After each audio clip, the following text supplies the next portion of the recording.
YouTube. So this video is coming to you a little bit late. This should actually been posted on Saturday. This is your Smackdown live review from last Friday. Don't forget to stick around tomorrow. I'm going to be posting the Monday Night Raw review, and hopefully this Thursday and Friday you'll get your AEW and your NXT review. But anyways, guys, stick around for more content. Don't forget to like, share, subscribe, comment down below if you have any questions or any recommendations. Anyways, guys, enjoy the video.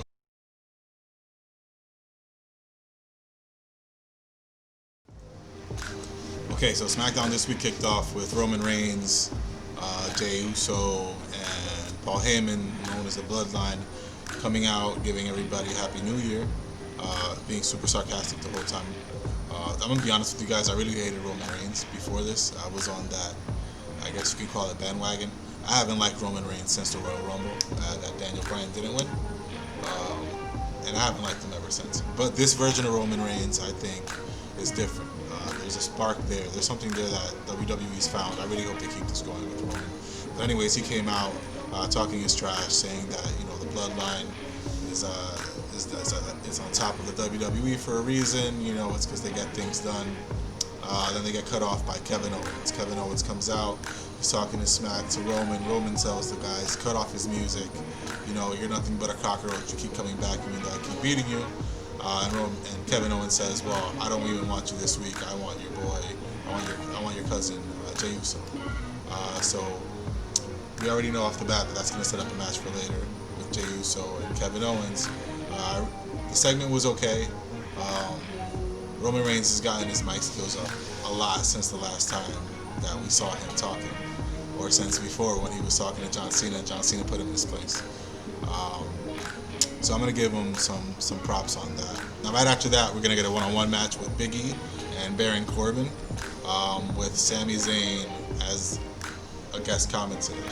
Now, I really want this version of Big E to work out. I've been a fan of Big E since the Powder days, when he was with Ziggler and AJ Lee.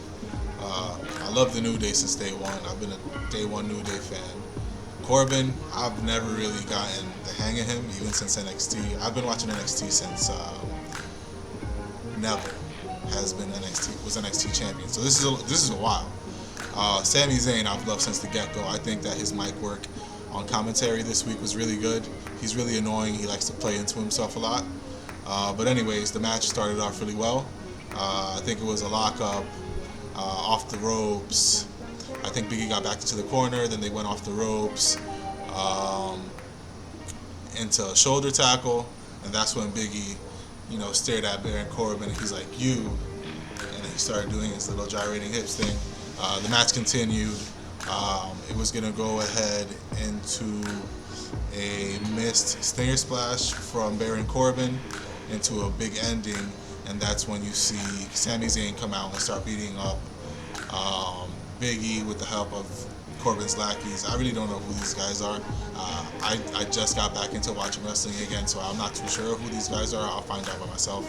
But yeah, they start beating up they start beating up Big E Langston, and out of nowhere comes Apollo Crews. He comes in for the save, and then we already know what's going to happen after this, and it's okay, so the tag match starts off when we come back from commercial break. Apollo Crews is on the offense. He does like a little drop kick thing on the corner to Sami Zayn. Does like a nice little backflip or whatever. Shows off his skills. The match is going to go on. We're going to see 3 blind tags from Sami Zayn, tagging in from Baron Corbin. All 3 times Baron Corbin gets pissed off. Eventually, on the third blind tag, Sami's going to go in for a haluva kick on Apollo Crews, because Apollo Crews has Baron Corbin backed up into the corner rope, into the turnbuckle on the corner. Apollo moves out of the way. He almost cracks Baron Corbin with the haluva kick. So after this happens, Baron Corbin is looking at Sami Zayn. He's all ticked off. The 2 guys that I don't know who they are, they come up from the top, from the apron. Corbin says, "You know what? I'm getting out of here. You're on your own." Sami Zayn starts talking to smack. "Oh, I don't need you anyways, whatever, this, that, and third." Apollo Crews grabs him. I think he does an insecurity and follows it up with a tilt-a-whirl sit-out powerbomb for the 1, 2, 3. These guys pick up the win.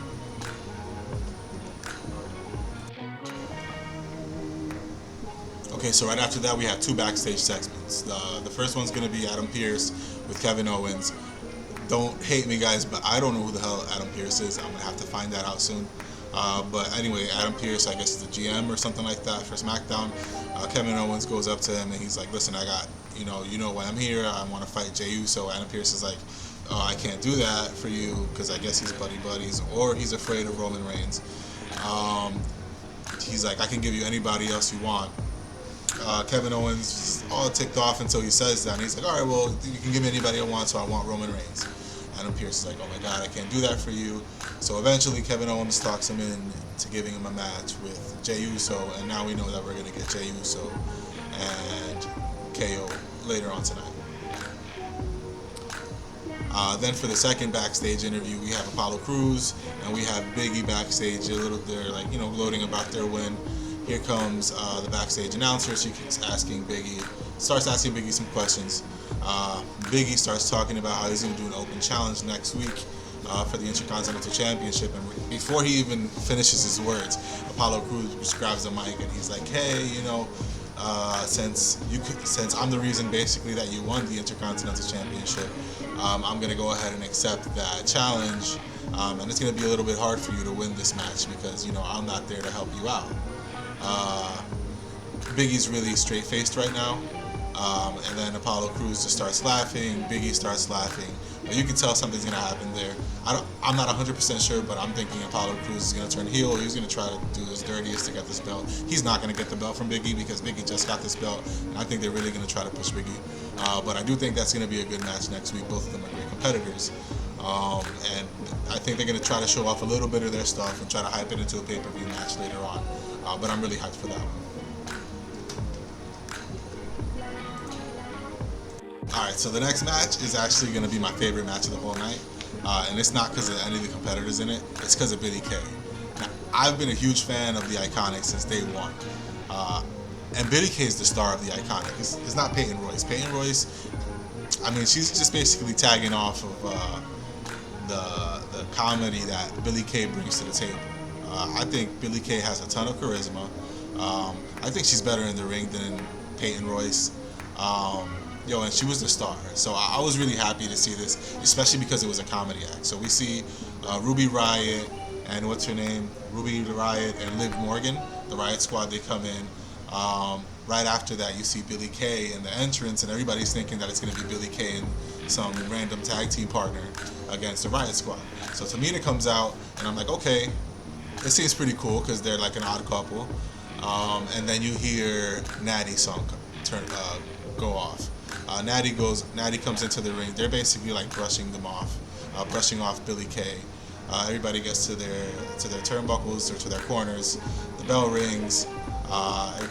They get into a little scuffle. I think Liv Morgan goes in for a roll-up pin on Natty, and then you hear Billie Kay on the side. You gotta kick out. You gotta kick out. And she's hilarious. So I loved what she was doing there. Again, Tamina and Natty kind of like brushed her to the side, so she went over to the other side of the Riott Squad and she started cheering on the Riott Squad. At one point, they get Tamina to the turnbuckle tag. They go ahead and do like a little sweep tag team move, and you see Billie Kay just start freaking out. Yeah, 1, 2, and then they kick out. I forgot what the heck happens towards the end of the match, but when they pick up the win, you see her start gloating. And honestly, man, I love Billie Kay. She's like one of my favorites. She's honestly one of my favorites in the women's division, and it's not because of her talent in the ring, but it's just because of her personality. She's 100% guaranteed she's the one that should be breaking out of that tag team. I don't know. I think they're just pushing the other chick, Peyton Royce. I think they're pushing Peyton Royce because of her looks. And if we're gonna just do that, we might as well go back to the Divas division. Give the belt to Mandy Rose or something like that. Because if you wanna, I don't know, dude. Like if you wanna go ahead and if you want to judge the talent based on their looks, you're already going backwards. And I was really impressed with the charisma that Billie Kay showed during this match. So I was really, really happy with this one. And I want to see more of Billie Kay. I want her to make me laugh because she's the whole reason why I love the Iconics in the first place. So that was that. I really love this match. So now we have a replay of what happened last week. I think it was a gauntlet match. It was Sasha Banks and Bianca Belair versus Carmella and Bayley. That's how the match started off. You see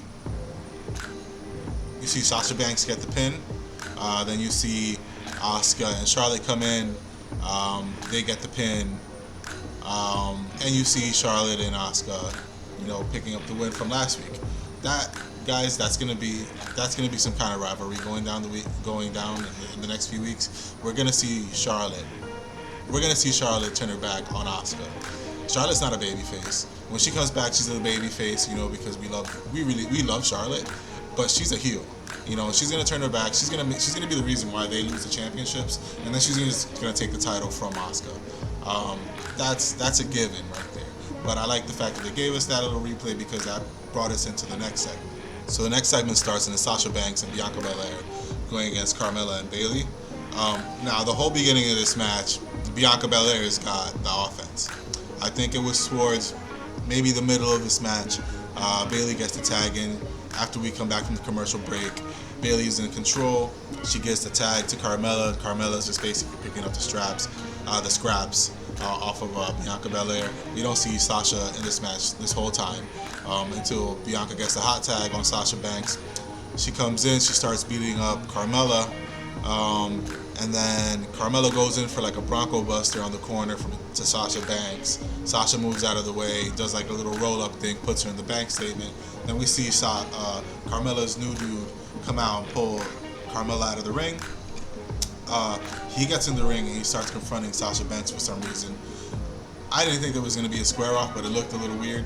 He does this little Cirque du Soleil thing. He backs up, does like a little roll out of the ring. He almost hit the ropes and fell off of this. Then he comes back on top of the turnbuckle, does like a little back flip to distract Sasha Banks. You see Carmella come in, do like a little tilt-a-whirl X Factor, and she actually picks up the win against Sasha. Now I'm going to be honest with you guys. I've never liked Carmella. She's horrible in the ring. She's sloppy. Hopefully she's been doing some training since she got out. But this is gonna go back to this point that I had before with Peyton Royce and Billie Kay. They're just pushing her because she looks okay, and she doesn't even look that good. She's busted. And if you take that makeup off and you take the surgery off, she's busted. And I don't mean to say this. I'm not trying to hurt her feelings, because she's from Staten Island and I'm from New Jersey. So I love the fact that she's from the tri-state area, and I love the fact that she was with Enzo and Cass. But she doesn't deserve a women's championship match, and she just pinned the women's champion. So that was a little weird for me. But anyways, that's what happened. So we know that we're gonna see Carmella and Sasha Banks down the line for the women's championship. I kind of think Carmella's gonna get it. I don't understand why. I don't know what WWE is doing with this, but that's the route we're going, and I'm just gonna see what's gonna happen next. But again, guys, I'm not for this. Okay, so the Street Profits are up next, and they come out, and they're not in their ring gear. They come to the ring, and they have like a little segment. They wish everybody a Happy New Year's, and then Montez Ford starts talking about how they've been doing a lot of predictions, how they predicted Sami Zayn was going to win the Intercontinental Championship. Oh no, Sami Zayn was going to lose the Intercontinental Championship, and then they predicted they're going to have like a great New Year or something like that, and that they're going to have an unveiling right now. So you see in the back that there's something with the tarp over it. They take the tarp off, and there's a drum set. Now Angelo Dawkins starts getting on the drum set, and he's like, "Oh, I'm gonna take it back to the lunch table days," and he starts, busting down a little beat or whatever. They start talking about how Dolph Ziggler and Bobby Roode have been, on their butts, on their asses lately. I'm gonna just say. Montez Ford starts giving out predictions like he's Oprah. You get a prediction. You get a prediction. You get a prediction. Then he starts talking about how Dolph Ziggler, all he does is just copy people. He puts imagery on the Titantron with Shawn Michaels and Dolph Ziggler, showing how Ziggler's always been copying off of Shawn Michaels, and says that he predicts that from now on that Dolph Ziggler is going to be known as the Heartache Kid, because he's copying off of Shawn Michaels. You see Bobby Roode and Shawn Michaels. You see Bobby Roode and Dolph Ziggler come into the ring. They start beating up Street Profits. They give both of them a super kick. roll them both out of the ring. Then they eventually has Montez Ford on the corner turnbuckle. You see Bobby Roode grab his leg, slam it into the buckle. You see Dolph Ziggler grab a steel chair and smack the knee of Montez Ford. Montez Ford gets on the floor. Then you see Bobby Roode or Robert Roode grab a steel chair and smack the leg of Montez Ford. So that's going to play into whatever match they're going to have in the next coming pay-per-view for the tag team championships. They go backstage. They start talking to the interviewer, and they basically mention how they're not asking They're not asking. They're demanding that for their tag team title rematch, and how they're going to be the Street Profits. Now, Dolph Ziggler and Bobby Roode are amazing talent. Montez Ford and Angelo Dawkins are amazing talent. More so Montez Ford. So I think this match is going to be great. I'm looking forward to this match. I just want to see a good, nice tag team match. I don't think it should be on a Smackdown. I think it should wait for the next pay-per-view. And honestly, whoever wins this match, I hope that Bobby and Ziggler get this match, just because I want the chase to go on. But if they don't win the match, I mean, whatever, they're basically jobbers at this point. But if you want to keep them elevated and keep them at the level to keep them competing with other people, you got to give them a win eventually. So I mean, I hope that Bobby Roode and Ziggler get this win again, just for the chase. But we'll see what's going to happen from this. All right, so the next match we have is honestly going to be the best match of the night, and that is Daniel Bryan with Otis versus Cesaro and Shinsuke Nakamura. I don't really have to say much about this match. I want you guys to go check it out. This was the best technical wrestling match the whole night. A couple of honorable mentions in the match. At one point, Otis sends, I think, Cesaro off the rope. He goes back into the rope, turns around, hits him with a discus lariat. So that was his little tribute to Luke Harper. Then, right after that, he does his little worm caterpillar thing, hits him with an elbow drop. The match goes on. I think you see Shinsuke and Daniel Bryan into the ring. Daniel Bryan jumps off the top turnbuckle, does like a roll-up pin. He kicks out. They keep going back and forth. Then I think it is Shinsuke Nakamura goes in for a roll-up. It gets reversed by Daniel Bryan. He puts him into the yes lock, and Nakamura taps out. Now, the reason I'm not going into details with this match is because, again, all of these competitors are A1 competitors, with the exception of Otis. By the way, they have Shorty, G, Chad Gable. They have Chad Gable on their side. So, just all in all, Daniel Bryan, Shinsuke Nakamura, and Cesaro are some of the best wrestlers in the WWE. And I think I'd be doing a disservice to you if I told you the match and just chopped it up. But you guys can go ahead and just watch that match for yourself. Tell me what you thought about it. Again, I thought this was the best match of the night. I love the fact that Otis gave Luke Harper his little tribute by doing the clothesline, and nothing. Daniel Bryan picks up the win, which is literally the way it was supposed to go. Okay, so now we're at our main event. Now, right before this happens, you see Roman Reigns and Jey Uso in the back. Roman's giving him like a little pep talk, and he tells him, "Listen, you need to go out there and show them why you're the main event Uso."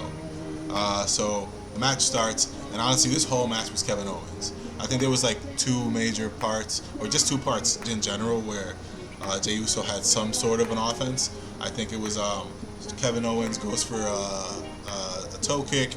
He goes for the stunner. Jey Uso pushes him off, hits him with a super kick. Kevin Owens rolls out of the ring. Jey Uso comes out of the ring, comes up, tries to jump off the steps. Kevin Owens hits him with a super kick of his own, tosses him into the announce table. Commercial break happens, comes back from the commercial break. Kevin Owens has Jey Uso on the top of the turnbuckle, is going to go for a superplex. Jey Uso beats him down, pushes him off the ropes. And prior to this, the whole match, Kevin Owens was working on Jey Uso's leg. So when Jey Uso's on top of the turnbuckle, he's going to go for an Uso splash. Kevin Owens rolls out of the way. He lands on his feet. His knees all tweaked up. Kevin Owens hits him with the stunner. Pins him 1, 2, 3. That was literally the whole match. Towards the end of the match, he goes outside and he grabs Corey Graves' microphone, and and he tells Roman Reigns, I have the quote right here, Roman, come take care of your family, you little bitch, or something like that. He grabs handcuffs from the bottom of the ring, which is basically the same thing that Jey Uso did to him at the cage match. He handcuffs Jey Uso to the rope, hits him with a super kick, starts beating him up. He's calling out Roman Reigns. Roman Reigns doesn't come out at all. So he takes the handcuffs off. He brings him to the top of the ramp. He gives him another super kick, lays him on top of a table, 2 tables. Then he starts climbing this little thing where the fan seating is. He's gonna go off for a dive to put Jey through the table, and then you see Roman Reigns come out. So Roman Reigns comes out. He starts beating him up. Kevin Owens tries to get his offense in. But then you see Jey Uso come back and start beating him up. They throw him over another level of where the fans are and where the Superdome crowd is. And then at this point, you see Jey Uso handing over a steel chair to Roman Reigns. And I didn't notice this when I was watching it, but at this point, Jey Uso still has both handcuffs on. So I thought that was a little bit funny. They start beating up Kevin Owens, and then at one point Roman Reigns grabs Kevin Owens and they chuck him off of where Kevin was going to dive off, and Kevin goes to the table, and that's where it ends. Again, like I said in the beginning of this video, this Roman Reigns is not the same Roman Reigns that we had before. This is a completely different Roman Reigns, and this is going to go somewhere. Where it's going to go, I don't know. I hope they treat this very delicately. I hope they don't mess this up, because WWE likes to do their shit, and you know they're WWE. But yeah. Okay, so this is my breakdown for everything that happened on Smackdown. So I'm gonna give the Biggie match with Baron Corbin 3 stars, because there was nothing special about the match. It was quick. It was the show they were supposed to put on. I like the fact that Sammy came out at the end and caused Baron from getting the loss, even though Baron got the loss. And Apollo Crews came out, and we knew that was going to be a tag team match. So that tag team match by itself is going to get 3 stars also. I'm going to give Sami Zayn 4 stars. I think he played his character very well. I think he did what he was supposed to do in this match, and yeah, he just did a really good job overall. After this, we get the Riot Squad match. I'm going to give that a 2.5 stars. That match didn't really do much for me. What did do much for me in that match is Billie Kay, and Billie Kay is going to get 5 stars from me. I think everybody needs to look at Billie Kay and give her chances and really look at the stuff that she's doing. She was the whole comedy act in the Iconics, and the reason people liked Iconics is because they were a comedy act. They made them laugh, you know, and she was the reason. And she kind of showed that in this match with the Riot Squad versus Tamina and Natalya. After that, we get the women's tag team match. That match was pretty good. There was nothing spectacular about the match. Carmella got the pin, so that's a down for me. That match is going to get 3 stars. Then we get the Otis, Daniel Bryan versus Shinsuke and Cesaro match. That match is going to get a 4 stars for me. It was a great it was a great match for me from the beginning to the end of it. I didn't find anything really wrong with this match. I loved, again, how Otis gave the tribute to Luke Harper there. I don't know if anybody else noticed that, but anytime you see a discus lariat within these next few weeks, just know that people are thinking about Luke Harper. Then we get the Owens match. The Owens match, again, wasn't a big deal. It was what it was supposed to be, which is Owens, you know, just taking Jey Uso for a ride and giving him what he deserves. That's going to get about a 3 stars for me. Now, all in all, this show is going to get about 3.5 stars for me. And I'm giving them those halves because I'm giving Sammy a 4 star and I'm giving Billy a 5 star. But that's it. That's the review that I have for you this week. Let's tune in on Tuesday, let's hope, for the Monday Night Raw review, and let's see how that one does, okay? Thanks, YouTube. Later.